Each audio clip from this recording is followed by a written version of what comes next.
Nesse vídeo você vai entender como o mercado reagiu após a invasão da Rússia à Ucrânia, né? Como se deu esse movimento nos preços e o que esperar do mercado daqui para frente. Então, vem!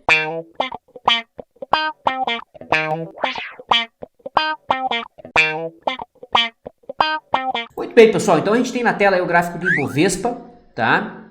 O Ibov que apresenta uma barra de dúvida, né? Uma barra de dúvida no gráfico semanal. Vejam que o mercado chegou a estar caindo aí mais de 3,40% e fecha com uma alta. O Ibovespa fechou a semana com alta de 0,23%, tá? Então, semana passada eu não apareci, estava de férias, né? E eu tinha colocado no vídeo anterior, mercado dá sinais de desgaste.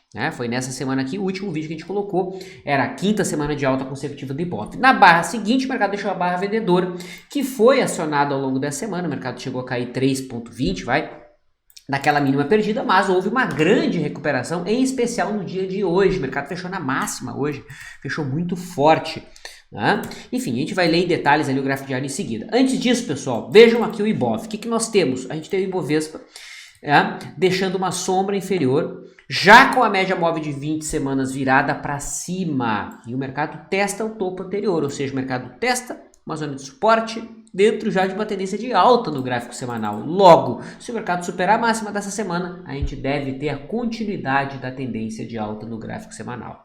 Ou seja, apesar aí dos eventos geopolíticos e toda aquela coisa que aconteceu, pouco mudou o movimento do mercado aí ao longo das últimas 4 semanas. É por isso que eu particularmente não perco tempo tentando entender assuntos tão complexos, né? Muita gente está se passando aí como especialista por ter lido 2, 3 artigos, né, na internet sobre o assunto, mas pessoal, a verdade é que é um assunto absolutamente complexo, não é nada trivial.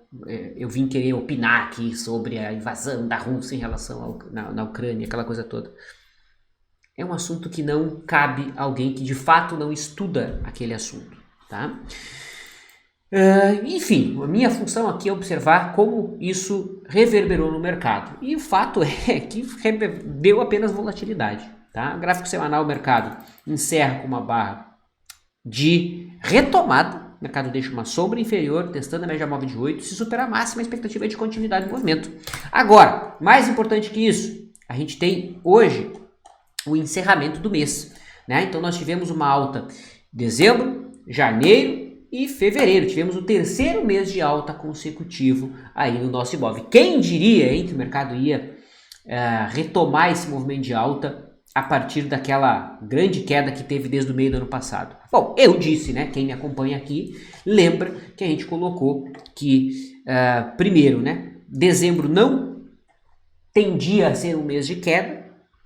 E após eventos assim tão intensos, janeiro também tenderia a ser um mês de alta e de fato a gente teve isso. O mercado acabou aí voltando para cima da média móvel de 20 meses e se manteve agora em fevereiro, o que foi um sinal positivo, tá? Então, por um prazo maior, a gente tem um cenário positivo para o Ibov também. Então, tanto no semanal quanto no mensal, o cenário ainda é altista, tá? No diário é que deu uma bagunçada, tá? No diário é verdade, o mercado deu uma bela bagunçada. Por quê, pessoal? Porque o mercado perdeu a média móvel de 20. Então, a média móvel de 20 que tinha sido perdida, né? Os preços chegaram a se afastar da média, mas hoje, em especial, o mercado voltou para cima da média. Esse vai e vem em torno da média, no diário, coloca que a gente, de fato, está passando por um movimento lateral, tá? Que a gente deve seguir aí dentro do movimento lateral.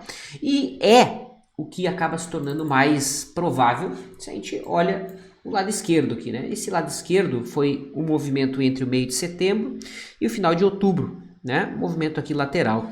Após o mercado ter batido aqui na casa dos 115 mil pontos, foi o que acabou aí se desenhando. Na quarta-feira, quando o mercado deixou essa barra vendedora, foi colocado lá no Instagram, não sei se você segue, siga lá para ver o Ibov hoje, eu faço todo dia um videozinho de 1 minuto. Coloquei que abria aquilo abria espaço, o mercado, se perdesse a mínima, buscar o 109. Para não ser preciosista, né, o Ibov bateu 109, 125, né? Ou seja, o mercado fez o movimento esperado. O que a gente tem agora, então, como mais provável aqui no gráfico diário é um movimento lateral, espelhando aquela lateralização lá de setembro, outubro do ano passado. É basicamente o que eu espero, beleza? E é o que a gente tem se desenhando. Agora, algo importante aí a ser colocado, tá? Algo importante é o seguinte, como vocês sabem, né, a gente vai ter feriado agora, que é o feriado de carnaval. O que o mercado costuma fazer na quarta-feira de cinzas, tá? Então, na média, compartilho aqui com vocês também esse estudo que eu tinha apresentado apenas para alunos, tá? Então, vejam, deixa eu traduzir aqui para vocês. O que nós temos aqui? A gente tem a abertura, como é que é? A abertura da quarta-feira de cinzas tende a se comportar, isso que são dados do índice futuro de 2006 para cá, né? E o fechamento do dia, né, da quarta-feira de cinzas. Então, abertura e fechamento. Então, vejam que a expectativa matemática é negativa para ambos. E, curiosamente, é a mesma. É 0,28. Eu também achei que eu tivesse errado com o cálculo, mas não. É exatamente a mesma. Tá? A abertura da quarta-feira de cinzas, de 2005 para cá, 56% das vezes foi em queda. Na média, quando caiu em torno de 1,69, ou seja, na média, quando a abertura em queda foi de 1,69, e quando subiu, né, subiu em 43% das vezes, logicamente, e quando subiu 1,5. Por isso que produz uma expectativa matemática negativa, né? Porque caiu mais vezes e na média caiu um pouquinho mais, tá? E a estatística do fechamento da quarta-feira de cinzas, o que a gente tem? A gente tem o seguinte, 50%, então metade das vezes subiu, metade das vezes caiu. Só que quando caiu na média 2,25, quando subiu 1,69, ou seja, a expectativa matemática da quarta-feira de cinza no fechamento também é 0,28, tá? Eu entendo quem estava mais receoso em buscar swing trade na sexta-feira, por conta, né, do feriado de carnaval, ficar exposto segunda e terça-feira com o mercado brasileiro fechado e com toda essa tensão aí acontecendo, eu entendo que é algo complexo, tá? E que é difícil realmente. Então, basicamente é isso. Gráfico diário, o mercado aí tem um cenário mais lateral e tem resistência lá no 115, é para lá que o mercado deve ir. A menos que a mínima de hoje venha a ser perdida, aí o 109 volta a ser o suporte e a zona de objetivo. Joia? Importante avisar vocês, pessoal, agora no dia 7 ao dia 9 de março vai rolar um evento gratuito, né, sobre opções. Vai ser uma oficina opções, vai ser um evento online e gratuito. Você pode se cadastrar no link que está aqui embaixo. Não deixe de participar se você quer aprender sobre opções, quer entender como você pode se proteger de movimentos abruptos, como você pode se beneficiar de movimentos abruptos, como que você pode se alavancar de maneira inteligente, remuneração de carteira, várias ferramentas e formas de trabalhar com as opções. É isso que a gente vai falar nesse evento. Então não deixe de participar, 100% gratuito. O link está aqui na descrição. Vamos falar agora, nesse momento, do dólar. Depois eu quero olhar as commodities com vocês. Então, essa semana eu postei no Instagram que o mercado estava chegando numa linha de tendência de alta. Não chegou a bater lá na realidade, né? Faltou um titiquinho para bater lá na linha de tendência de alta de longo prazo. Mas a verdade é que essa semana o dólar fechou com uma alta de 1,28%, depois de 1, 2, 3, 4, 5, 6 semanas de queda, tá? No limite, como vocês já sabem, o dólar está dentro de uma grande lateralização. É verdade que o mercado ainda não bateu no suporte dessa lateralização e ali, curiosamente, está batendo a linha de tendência de alta que vem desde 2011, tá? 2011 e o fundo lá de 2018. É daí que brota essa linha de tendência de alta. O gráfico mensal do dólar, a gente tem o terceiro mês consecutivo de queda, em oposição ao terceiro mês... Falei dia aqui, não. Terceiro mês consecutivo de queda, enquanto no Ibovespa houve 3 meses consecutivos de alta. Aqui no dólar, a última vez que o mercado teve 3 meses de queda consecutivo, que foi em abril, maio e junho de 2021, o mercado recuperou, tá? Então esse aqui foi a última vez que o dólar teve 3 meses de queda. Não é uma coisa tão comum, né? Ó, aqui, 2, 3, aqui também... Teve 3 meses de queda, na verdade foram 4 antes do mercado marcar fundo e voltar a subir. Beleza? Gráfico semanal a gente já avaliou. Gráfico diário do dólar, a gente teve um extremo afastamento da média aqui, né, no dólar. Vejam aonde chegou. Chegou em níveis, no menor nível aqui desde março de 2020, tá? Desculpa, desde outubro novembro de 2020, para ser mais exato. Foi o maior distanciamento da média que o dólar chegou, tá? Em relação à volatilidade. É isso que mede esse indicador que eu ainda não batizei, né? No vídeo passado eu pedi sugestões de nome lá e eu ainda não batizei. Tá? No diário o mercado chegou na média. Tá? Então olha ali, ó, chegou na média, por isso que o indicador está zero, né? O indicador está zero porque ele chegou na média. Tá? A tendência é de baixa. Se o mercado deixar uma barra preta aqui, gráfico diário, a expectativa é de retomada da tendência de baixa. E se o mercado romper a média, aí o cenário é de continuidade do movimento de alta. Beleza? Não tem muito aí o que a gente falar do dólar nesse momento. Tá? Marcou fundo no gráfico diário, mas a tendência ainda é de baixa. Bom, agora que eu quero fazer uma leitura diferente aqui com vocês. Tá? Eu vou compartilhar o meu TradingView e aqui a gente consegue acessar gráficos do mercado global, tá? Em especial das commodities mundo afora. Então vamos começar aqui falando, pessoal, do petróleo, né? UK Oil, tá certo? Aí, ó. Então aqui a gente tem o gráfico do petróleo que chegou a negociar acima de 100 dólares, especialmente na quinta-feira, quando houve a invasão, né? Mas o mercado deixou uma sombra superior e hoje caiu, né?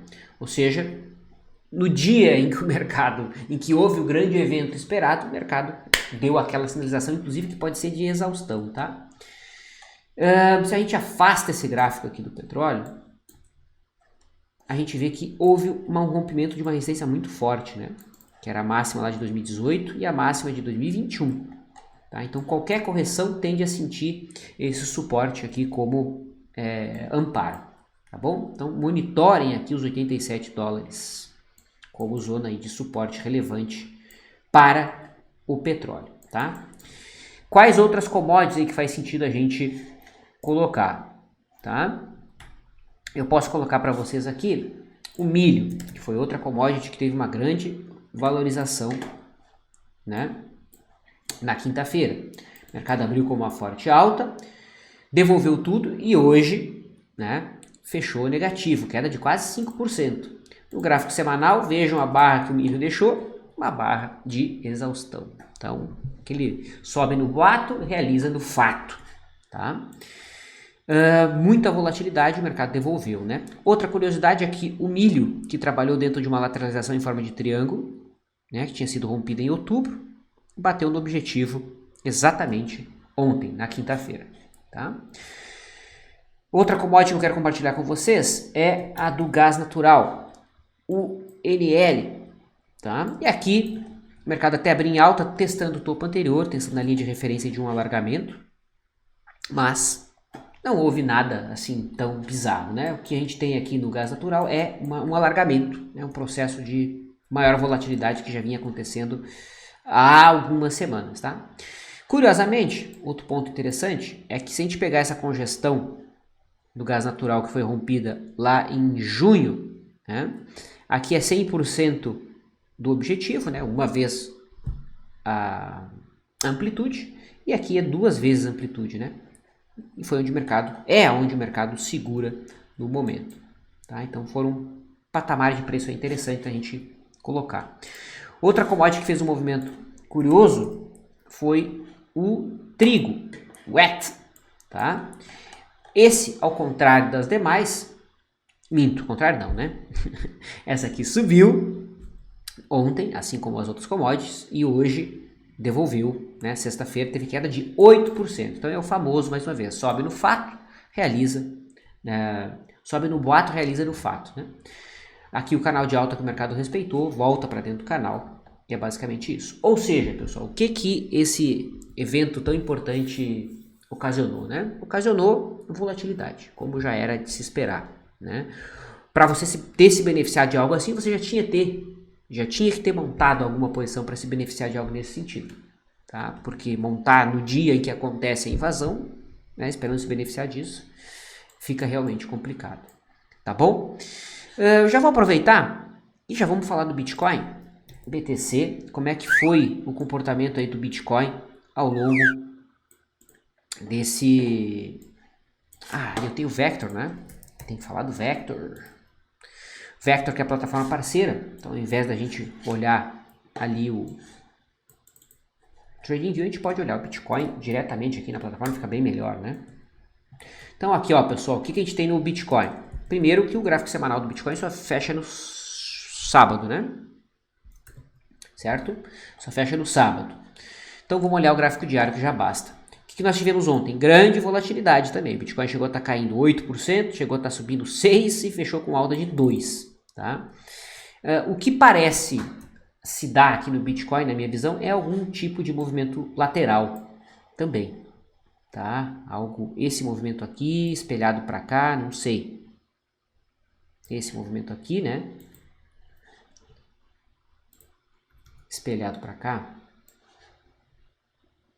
Que é o que está acontecendo. Essa é a realidade. Né? Então, todo esse movimento aqui sendo espelhado. E é o que está acontecendo. Né? Afinal de contas, o Bitcoin está praticamente no mesmo preço nos últimos 35 dias. Né? Correto? O cenário mais negativo mesmo é se o Bitcoin vier para baixo dos 30 mil dólares. E cenário altista, acima de 50. Então, vamos arredondar 50 mil dólares e 30 mil dólares. Essa faixa de preços é o range de lateralização. Tá? Então, o rompimento desses extremos é que traria interesse para movimentos direcionais do Bitcoin. Lembrando que aqui a gente está falando com olhos de trader, né? E a Ethereum, tá? A Ethereum não é tão diferente, tá? Não é tão diferente. Se a gente coloca as médias aqui, né? A gente tem as médias viradas para baixo, tanto no Bitcoin quanto na Ethereum, ok? O que a gente pode colocar aqui na Ethereum? Não é isso que eu quero. É aqui. Suporte na casa dos 2.260, tá? E o rompimento desse ponto traria desconforto em buscar vendas, né? Porque logo abaixo aqui já tem a LTA, logo abaixo já tem aquela mínima que o mercado respeitou em junho e julho do ano passado, que é a casa dos 1.780, vai? Então aqui acho que está mais confuso o cenário na Ethereum, essa é a realidade, tá? Eu acho que está mais confuso. Tá? Se o mercado superar a máxima de ontem, desculpa, né? A gente poderia ver a Ethereum voltar ali para a máxima de fevereiro, né? Que é a resistência imediata. Mas acho que não fica tão difícil de ver que o que a gente tem aqui na realidade é uma lateralização. O que eu esqueci de falar, a commodity que eu esqueci de avaliar com vocês, as duas commodities, foi o ouro, né? O ouro e a prata. Tá? O ouro também teve um movimento bem forte no dia de ontem. Hoje até realizou um pouquinho, mas menos que as demais, né? O ouro, que vinha embolado, ainda está embolado na realidade, né? O fato é que houve apenas o teste ali da máxima de maio, né? O mercado negou esse rompimento, ao menos por enquanto. O grande ponto de resistência do ouro fica lá na máxima de agosto do ano passado em 195 dólares. E a prata, a SLV, a ETF da prata, tá mais embolada que não sei o que aqui, né? Olha ali, resistência fica na casa dos 23 dólares, suporte lá nos 20, e é o que a gente tem, tá? Não tem nada de muito especial aqui a ser comentado. Houve uma alta, especialmente na abertura do pregão de ontem, e em seguida o mercado devolveu. Beleza? O que mais que a gente pode comentar com os amigos? O juro futuro aqui no Brasil, né? Então aqui o DI 1F25, DI 1F25, essa semana teve uma barra bem pequena, né? Curioso, uma barra super pequena para a semana de volatilidade que tivemos, tá? Vamos ver um contrato mais longo aqui, F27. Também, não foi tão diferente. Então, a barra bem pequenininha aqui, uma inside bar, né? Certo? No gráfico diário a gente tem uma congestão, bandas estreitas, naturalmente, bandas estreitas, e no F25 também. Ok? E para fechar, esse tipo de leitura eu normalmente faço para os alunos, tá? A gente faz uma vez por semana um vídeo mais extenso, mas dessa vez estou abrindo aqui pro YouTube, tá? Eu quero colocar aqui o movimento do S&P, tá? Então aqui o S&P, que abriu com uma fortíssima queda na quinta, fechou com uma barra de reversão E na sexta-feira fechou na máxima também. Muito bonito aí o movimento, né? Veja aqui o gráfico semanal, a sombra inferior que o mercado deixa penetrando aqui a zona de suporte. Beleza? Então, essa é a nossa leitura aí do que aconteceu no mercado essa semana. Uma semana bastante tensa, tá? Mas que no fundo produziu apenas volatilidade e os mercados acabaram fechando em alta essa semana. Ok? Então, o impacto no preço, ao menos no momento, foi altista. Assim a gente encerra esse vídeo. Se você gostou, não deixe de se inscrever no canal e dar like. Um abraço, até mais.